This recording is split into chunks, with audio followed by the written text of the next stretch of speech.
hemos armado para esta salida, para este sábado, para esta versión de Sabadoteca en cuarentena, un esquemita de testimonios de 3 mujeres que son cordobesas, una de ellas belvillense, que están viviendo en Europa en este tiempo, trabajando, estudiando y que por supuesto están conviviendo con la cuarentena en modo europeo, digamos, de alguna manera.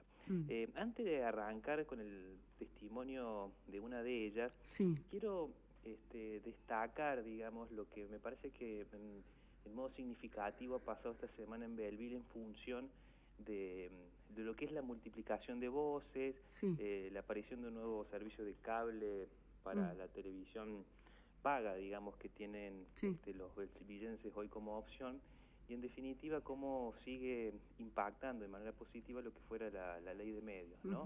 Esta posibilidad de que no haya monopolio, es decir, de que no haya solamente un solo prestador, y como se decía en aquel entonces, la ley de medios genera trabajo, ¿no? Porque hoy al haber 2 servicios de cable, hay 2 productoras locales que están produciendo contenidos para la señal local que por ley debe montarse sobre ese esquema de oferta de canales de televisión que hacen los cables. Así que nada, celebrar lo que fuera aquella ley tan debatida a lo largo y ancho del territorio nacional, que se puso en vigencia y que por supuesto tuvo su limitación y su retroceso en la época de la gestión del presidente Mauricio Macri.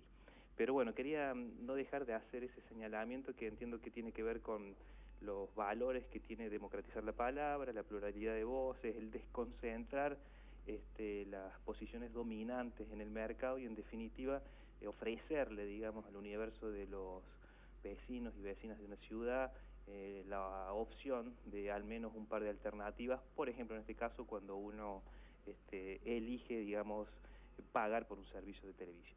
Bien, hecha la aclaración y el comentario, vamos con lo nuestro. Sí, bueno, le decíamos que hemos armado un esquemita de testimonios. Vamos a arrancar con el primero, que es de Marianela Jiménez.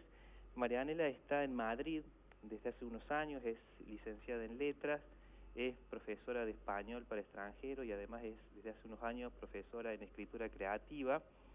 Allí estudia en Madrid ella literatura feminista y bueno, está en esa ciudad que es uno de los territorios más afectados en Europa y en España específicamente, y da, digamos, un testimonio intenso de lo que se vive en esa ciudad, digamos, española. Así que si no te parece mal, la escuchamos. Hola Ariel, hola a toda la audiencia de Belleville, muchas gracias por esta invitación a compartir nuestra experiencia desde el exterior. Soy Marianela y vivo en Madrid. Estamos en cuarentena, este ya es el tercer lunes, la tercera semana que empezamos encerrados. La situación en Madrid a nivel del virus, de cifras, de los contagios es dramática. Estamos en una de las ciudades de Europa más afectadas. Y es algo lo que rápidamente hemos aprendido, con lo que hemos aprendido a convivir, porque ya todos tenemos conocidos que estén transitando la enfermedad o que estén en reclusión máxima porque posiblemente se hayan contagiado, ya se han recuperado o están ingresados, internados en alguno de los hospitales públicos que se encargan de afrontar la enfermedad. Es decir, que ya no es algo ajeno, externo o extraño en nuestra vida cotidiana.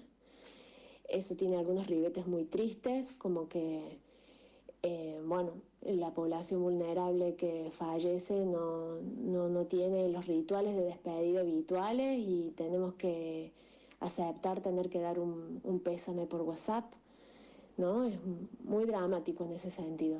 Pero a la vez no es que eso tenga ningún consuelo. Digo, a la vez este aspecto se superpone a otros problemas que también nos invaden y con los que tenemos que aprender a convivir. Por ejemplo, los sistemas de control extremados en la ciudad. Madrid es una ciudad que tiene muchísima vida callejera, con el centro lleno de gente transitando sus calles, y en estos días el paisaje está absolutamente transformado con muchísimos patrulleros, camiones blindados del ejército, bomberos rondando, pidiendo documentación, inquiriendo a la gente en sus formas de control para saber a dónde van, de dónde vienen, qué están haciendo. Solo tenemos permiso para salir a hacer la compra y quienes tienen mascota para un pequeño paseo.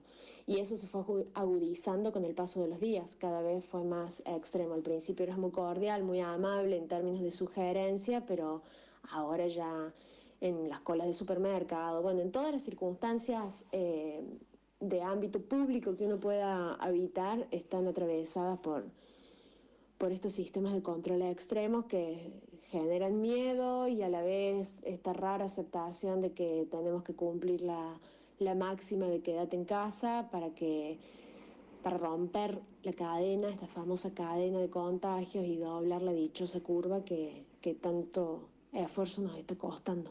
Digo, nos está costando hablando en plural en nombre de la ciudadanía, pero quienes dan batalla son los médicos y todo el personal sanitario en los hospitales.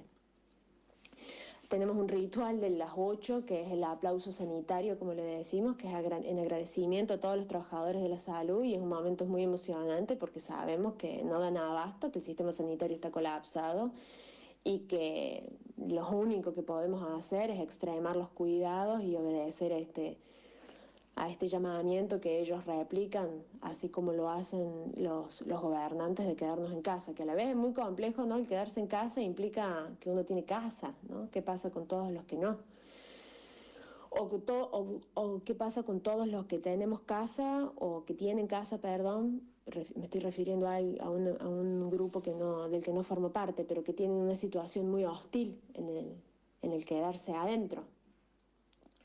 Yo vivo en Lavapiés, estoy compartiendo mi cuarentena con una amiga que es de San Marcos, entonces, de San Marcos Sur, ahí vecina de Belleville, y vivimos en Lavapiés. Lavapiés es un barrio migrante, más de la mitad de la población del barrio es no española, y acá se conjugan muchas realidades muy diferentes. Y lo empecé diciendo pensando en las situaciones de hacinamiento, por ejemplo en los mal llamados piso patera, pero también es algo que afecta a la realidad laboral, que es de altísima incertidumbre y que se ve venir la crisis económica que implica.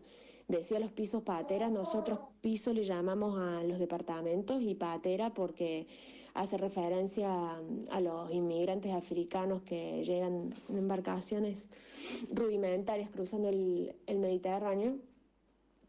Ellos se dedican a la venta ambulante y viven en estos pisos patera en departamentos muy pequeños, 15, 20 personas. ¿Cómo son esas realidades? Que no están teniendo ingresos porque no están pudiendo ejercer su trabajo de venta ambulante y a la vez están en esas situaciones de encierro. Por darte un ejemplo de las poblaciones migrantes del barrio, en este caso sería senegalesa, pero con todas las otras, por ejemplo latinas, que es con las que más en contacto estoy, que nos dedicamos a trabajos no formales, no institucionalizados, que no tenemos ningún marco de contención en el suspender nuestra práctica laboral cotidiana. Acá, desde el Estado, la primera respuesta fue el ERT, que es un subsidio de desempleo que cubre más o menos el 70% de los ingresos para todos los trabajadores que tienen suspendida su actividad porque la empresa para la que trabajan suspendió su actividad. Vale, fue una respuesta masiva, muy contundente y de bastante respiro para todos estos trabajadores, pero todos los que estamos por fuera del sistema formal del trabajo no tenemos ningún tipo ni de seguro, ni de respuesta, ni de certeza sobre cómo vamos a darle continuidad a nuestro trabajo, y la cuarentena claramente se va a alargar. No, por ahora se pospone cada 15 días, pero no tenemos duda de que se va a seguir posponiendo por el altísimo nivel de contagios que continúa habiendo. Bueno, eso sería como la impresión más fuerte, ¿no? Por un lado, lo clínico a nivel de contagios, que en esta naturalización que tenemos abrupta de saber de nuestros amigos, familiares, conocidos, compañeros, etcétera, que todos muy cercanos a la enfermedad, ya no es algo estigmatizante externo, no es lo desconocido, es lo que todos estamos transitando de una u otra manera. Y por otro lado, las consecuencias que implica la enfermedad, ya sea en lo laboral como en los sistemas de control que nos dan la bienvenida a unas nuevas formas de vivir la ciudad altamente militarizada, desértica, y es lo opuesto a lo que estamos habituados.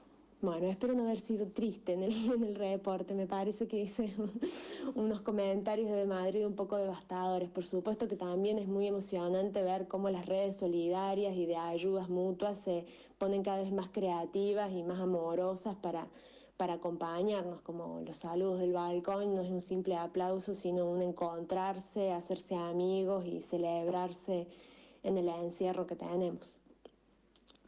Ayer le decía a mi familia que vine a vivir a Madrid, pero paso la cuarentena en San Marcos Sud, porque el estar juntas las 24 horas y compartiendo tan conmocionadas por lo que nos pasa, nos hace también estar más cerca desde una nueva forma, una nueva modalidad de querernos. Bueno, Ariel, un abrazo muy fuerte para vos, un gusto poder encontrarnos, aunque sea en este marco, y un abrazo muy grande a toda la audiencia. Muchas gracias.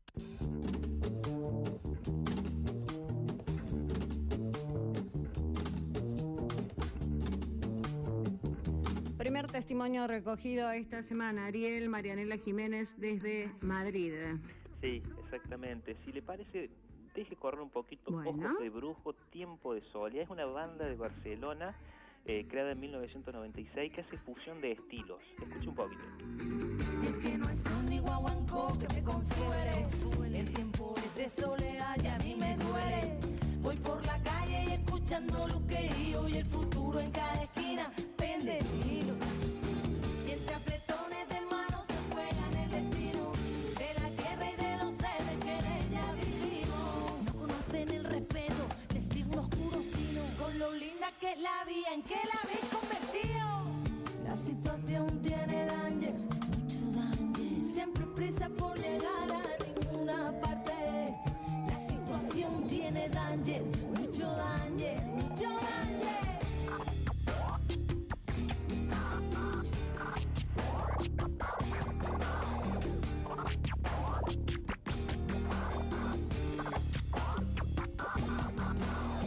Por la calle va las pelillas, cría y crío van, equilibrio una cuerda floja, se me para la vía. De ver tanto sufrimiento, de ver tanto delirio, a mí me quita el sentido, voy con el pecho partido. No hay sol ni guaguancó que me consuele, el tiempo es de soledad y a mí me duele. Voy por la calle y escuchando lo que giro, y el futuro en cada esquina pende de un hilo. Detrás de las cuatro paredes, por el callejón de atrás, Soledad y Martínez de las cartas están marcas. Detrás de las cuatro paredes, por el callejón de atrás, tiro y tiro van, van. Detrás de las cuatro paredes, por el callejón de atrás, Soledad y Martínez de las cartas están marcas. Detrás de las cuatro paredes, por el callejón de atrás, tiro y tiro van, van. Tiro y tiro van, tiro y tiro van. Tiro y tiro van, tiro y tiro van. Tiro y tiro van, tiro y tiro van. Tiro y tiro van, tiro y tiro van.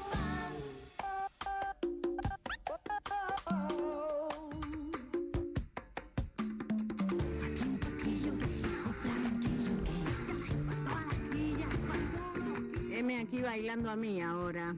¿Qué tal? Hermoso. Qué Muy osado lindo. lo mío de hacerme el productor artístico musical. No, también, lo bien en que esta ha radio, hecho. ¿no? Bueno, el segundo testimonio es de Antonella Bagliente. Está en Bruselas, en la capital de la Unión Europea, en Bélgica. Estuvo mucho Anto en su momento por Belleville. Ella estudió la licenciatura en Desarrollo Local en la querida Universidad Nacional de Villa María.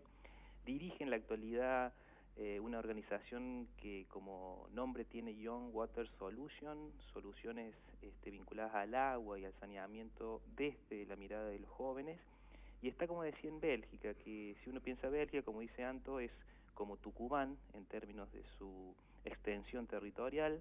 Hay 11 millones de habitantes, hay algo más de, creo, hoy por hoy de 12.000 casos de coronavirus, y hace algún raconto interesante sobre la situación, por supuesto que también crítica, pero esperanzadora de lo que pasa en Bélgica. La escuchamos.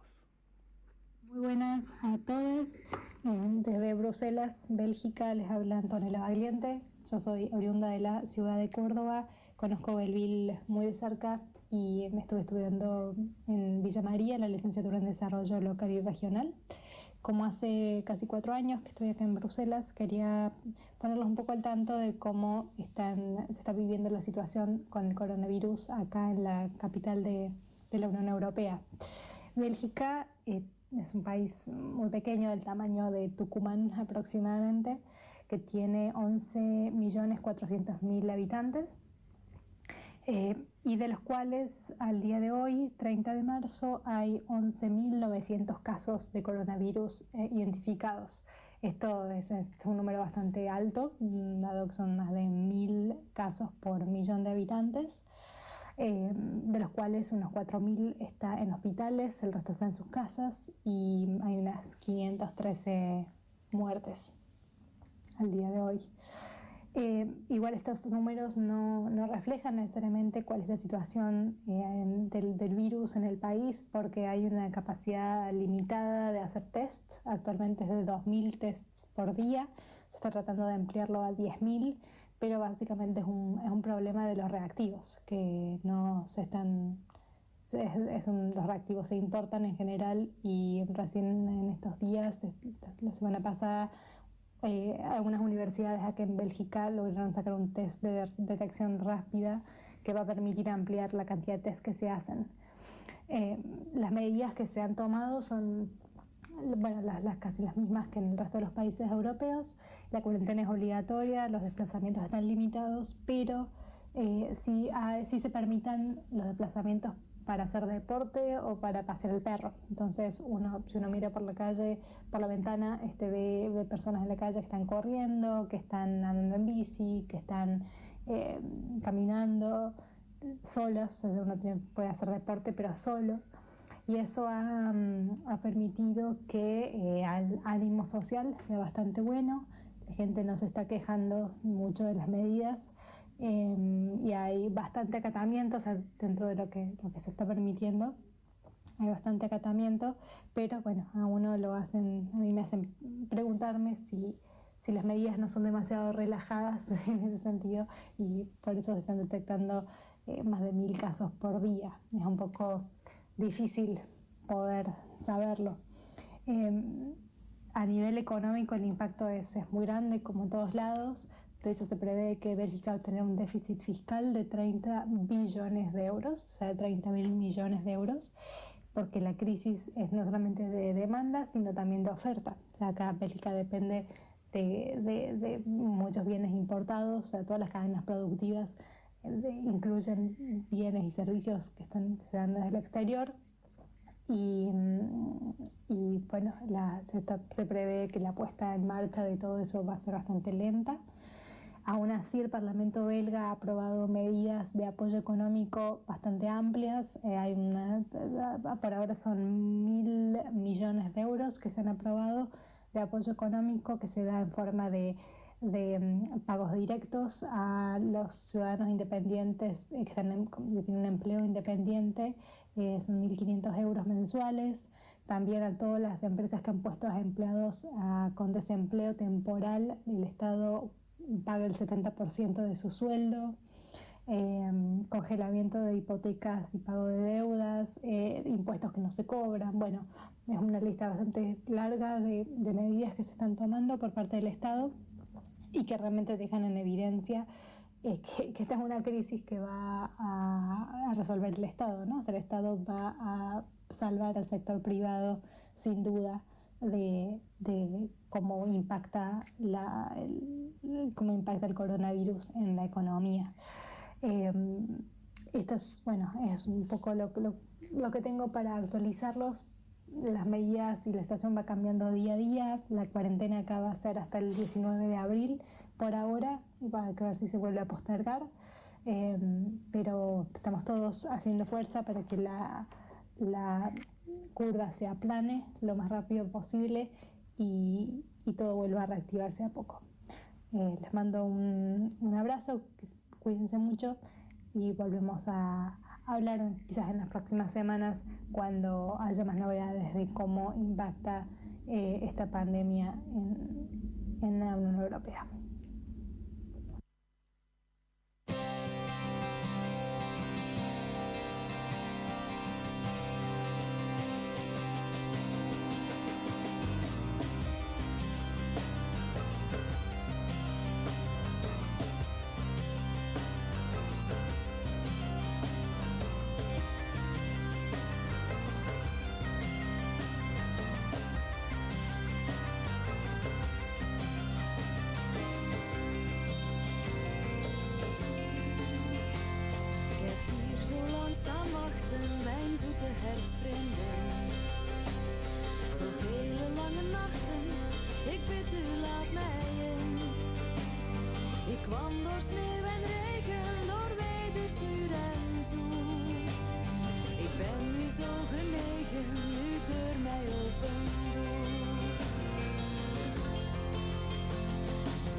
Folclore belga, elegido para musicalizar la entrevista con Antonella desde Bélgica, Ariel Torti. Así es, eso es en teoría folclore belga o cosa del estilo. Eva Kadril, decía Antonella, el Estado va a ser el que va a salvar al sector privado y daba cuenta del detalle específico de medidas que está tomando para precisamente asistir no solo sanitariamente, sino económicamente a la población belga en este momento.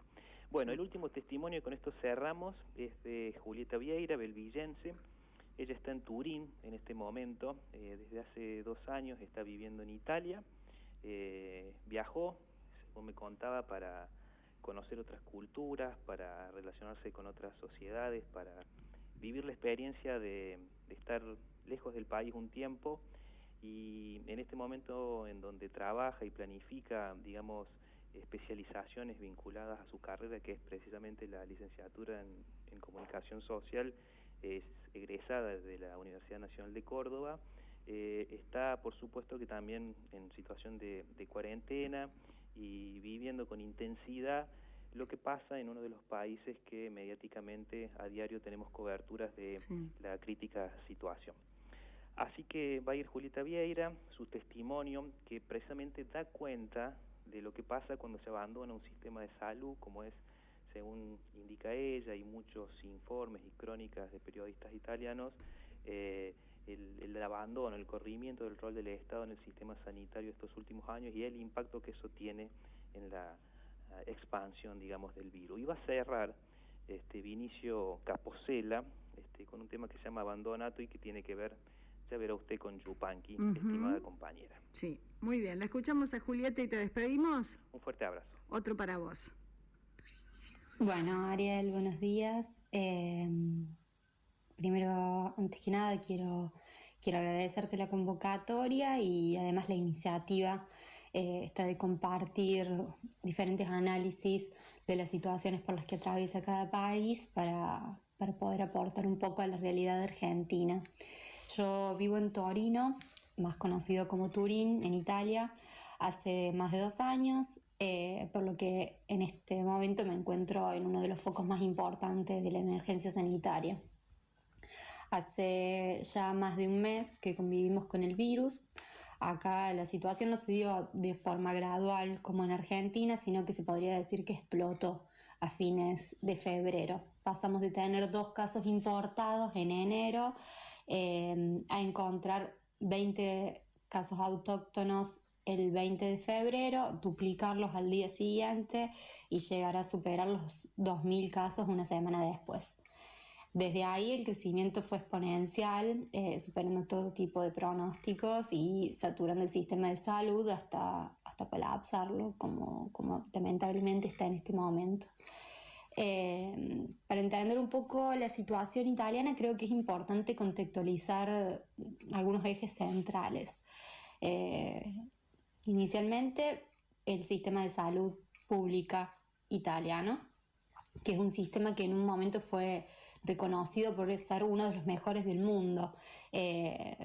La sociedad italiana todavía tiene esa imagen en la mente del sistema de salud, que es accesible para todos, ¿no? Sigue siendo público, sigue habiendo las mismas posibilidades, pero el problema es que en los últimos años ha sufrido los recortes del neoliberalismo, siendo víctima de un desmantelamiento feroz. En los últimos 10 años se hizo un recorte de más de 37.000 millones de euros, lo que más o menos se traduce en la pérdida de más de 70.000 camas en los hospitales, el cierre de 300 departamentos de salud, en la reducción de más de 50.000 médicos y enfermeros.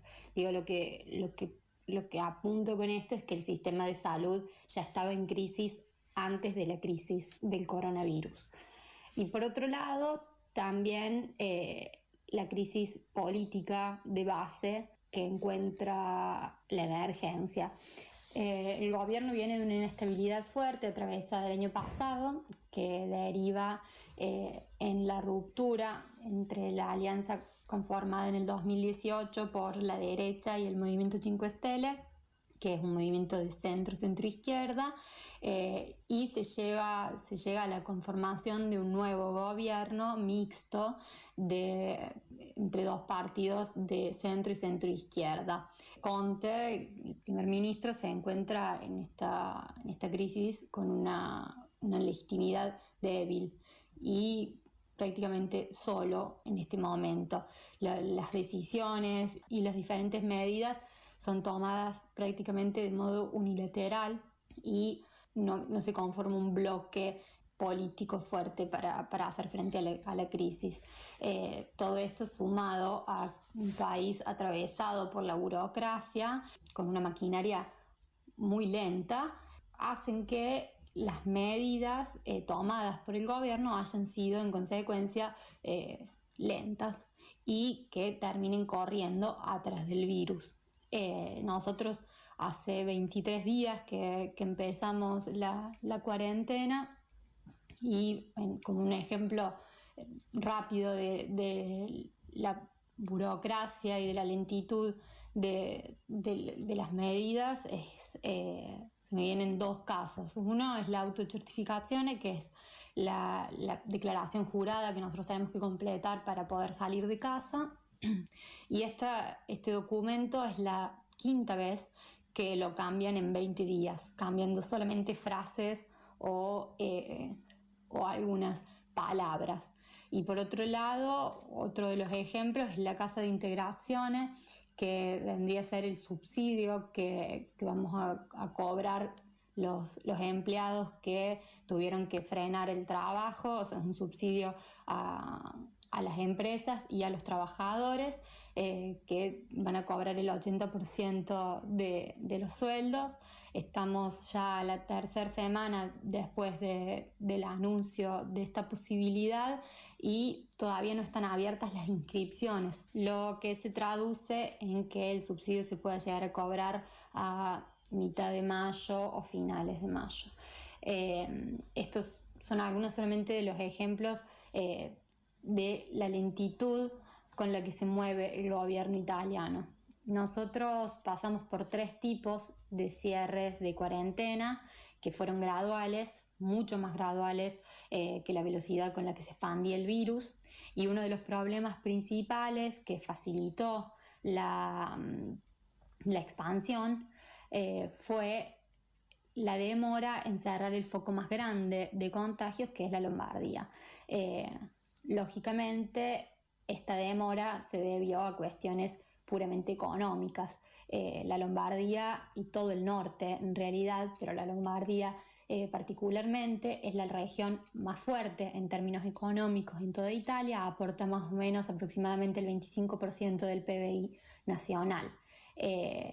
La Lombardía se cierra en el mismo momento que se cierra todo el país y eso fue prácticamente la sentencia a la expansión del virus, porque ya estaba la crisis muy avanzada para ese momento. La situación actual del país es esperanzadora. Estamos atravesando por lo que se podría decir la etapa final, al menos de la emergencia.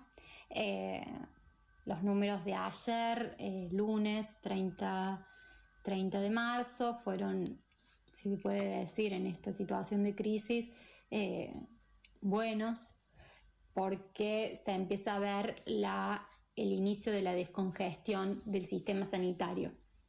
Empiezan a ser más los casos de gente dada de alta, o sea, de curados del virus, y son menos la cantidad de contagios nuevos. Entonces se empieza a ver esta descongestión, que es muy importante. Para finalizar, lógicamente yo estoy siguiendo mucho la situación y los diferentes anuncios en Argentina y estoy muy pendiente de las medidas tomadas, y la verdad que celebro la capacidad del gobierno de trabajar en conjunto desde el inicio, de haber armado un bloque fuerte que responda ante la crisis y de tomar medidas decisivas en momentos justos, sumado a la imagen fuerte de un dirigente como Alberto, que viene a transmitir seguridad al pueblo. Yo lo comparo con la figura de Conte acá, y con las decisiones sobre todo comunicativas, que tuvo Conte, con lapsos muy grandes entre los diferentes discursos. Tuvimos una semana o 2 semanas más o menos en los que nadie del gobierno hablaba, la semana justo del pico más alto de contagios, lo que generó mucha angustia entre los ciudadanos. Y la verdad que celebro la figura de Alberto y la capacidad de gestionar este momento. Lo miro la Argentina y las medidas que están tomando, lo innovadores que están siendo, y la verdad que me siento muy orgullosa. Al revés de lo que tendría que ser que Argentina de lo que tendría que ser en los papeles, ¿no? En lo que el imaginario entiende que la Argentina se tiene que basar en lo que se hace en Italia. Yo creo que muchas de las cosas que se hacen en Argentina podrían ser tomadas acá como un ejemplo, así que me enorgullece. Bueno, era más o menos solo eso, espero haber aportado un poco de información de la situación acá. Muchísimas gracias por el espacio y espero nos veamos pronto.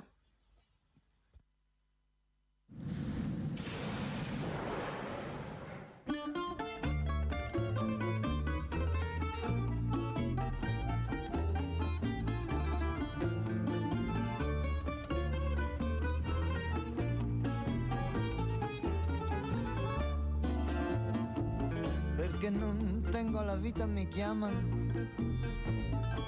abbandonato, perché non tengo la vita mi chiamano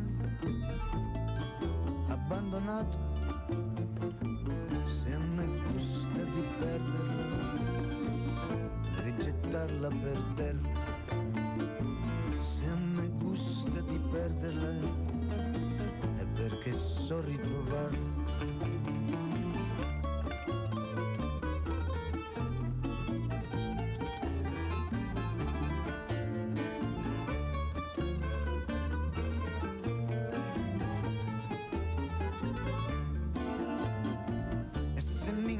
inganno a seguirla, trovarla a volte, se mi inganno a cercarla nelle strade morte, andare in cammino senza che niente più mi trattenga, andare il cammino non mi trattenga.